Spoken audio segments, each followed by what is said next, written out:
So number 3 about the equipment that we need for mixing is the monitoring. And that is basically how we listen to the music that we're mixing.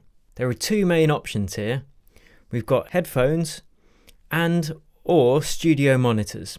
Now you can't really skimp on these. It's worth spending a bit of money as these are your direct link to your music. If you can't hear the minute changes you're making in your mix, then you won't be able to make your music sound good on all systems. And that is, after all, our job. So this is one of the areas where spending a bit more money is definitely worth it, as opposed to spending a lot of money on the latest plug-in synth. This will pay dividends. Imagine if you are mixing on a poor quality set of headphones that aren't completely flat.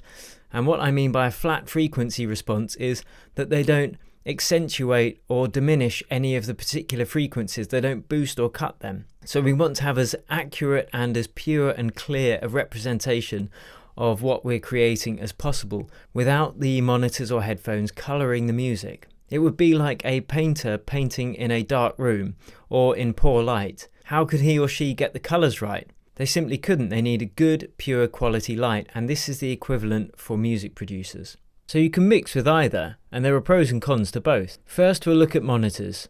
So studio monitors are usually active, that is to say they have amplifiers built into each monitor. They're generally more expensive than headphones, and if you don't have a properly acoustically treated room, they can actually cause more damage than good to your mix. Because your room has many different surfaces and textures that reflect the sound and it bounces around the room. So unless you are able to stop these reflections and resonant peaks and such, it can colour your sound. So I recommend headphones over monitors generally. Of course, the ideal would be you be in a professionally treated studio with amazing monitors and great acoustic treatment, but that's very expensive and not available to most of us, especially at the beginning.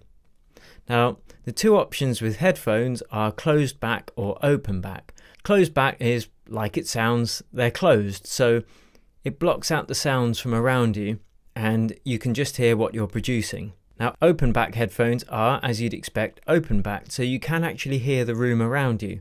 They do offer a bit more separation and clarity than closed back headphones, but it does mean you have to be in a very quiet environment to mix successfully. Now, headphones I love are Sennheiser. There are other great brands out there, like Shure and AKG, and it's subjective. The most important thing is to get used to your sound source.